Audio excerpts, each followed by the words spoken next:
শান শান কি ব্যাপার, এত খুশি কেন, এত খুশি কেন? হ্যাঁ যাও।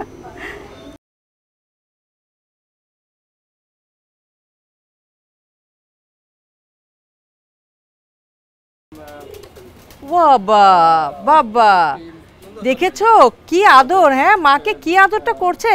তার মানে মাকে আদর করতে হবে, এটা সে জানে। মায়ের কথা বলতে কি খুশি। আর ভাইয়া কোথায়?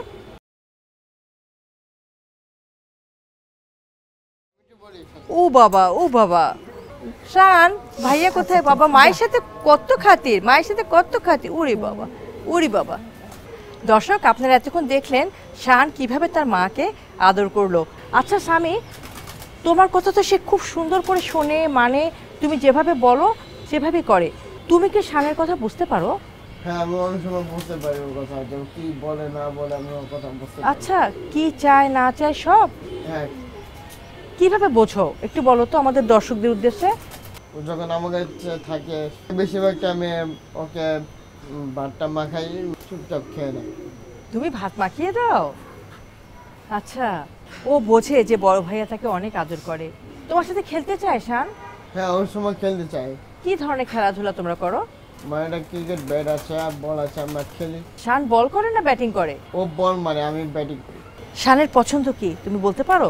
ও কোন জিনিসটা সবচেয়ে বেশি পছন্দ? ও মানে ফোন, ইউটিউব সবকে দেখে, আমি গান টান শুনি। তুমি কি শানকে স্কুলে পৌঁছাতে যাও? না, আমি নেই, আব্বু নিয়ে যায়, আমি ওর সাথে যাই। আপা, আপনার কাছে আপনার দু সন্তানের বিষয়ে জানতে চাই, তাদের ভালো লাগা মন্দ লাগা, পছন্দ অপছন্দ ইত্যাদি। স্বামী হচ্ছে আমার প্রতি একটু দুর্বল বেশি, বাবার প্রতি একটু মন খারাপ। কেন? কেন খারাপ? ওই যে সারাদিন সে তো বাসায় থাকে, একটু টেক কেয়ার করতে হয়, স্বামী এটা করো সেটা করো পড়ো। যখনই পড়ার কথা বলে তখন আর সে ভাল লাগে না, তখন বাবাকে অতটা পছন্দ হয় না। হ্যাঁ, শানকে ওর বাবা একটু বেশি আদর করে।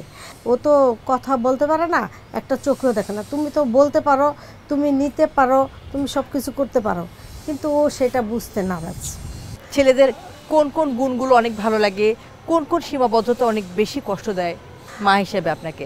মা হিসেবে আসলে ভালো লাগে আমার এটাই গর্ববোধ যে যখন ওই করোনার পর থেকে আমার বাসায় আমি কাজের মেয়ে পাচ্ছিলামও না আর রাখিও নাই, তখন তো বাইরে যেতেই হবে। তখন বড় ছেলেকে, ওর বয়স তখন আরও কম ছিল, তো ওকে বুঝাইলাম যে তুমি কি পারবে ভাইকে একটু দেখতে? বলে কি হ্যাঁ আমি পারবো, তুমি কাজের মানুষ রাখবে না। যখন ওর চোখে সে আঘাত করছিল, আঘাত করে চোখটা ফুলে ফেলছিল। কি আঘাত করেছিল? ওই যে কাজের মেয়েটা। তখনের পর থেকে মনের ভিতরে হলো যে আর মানুষ রাখবো না।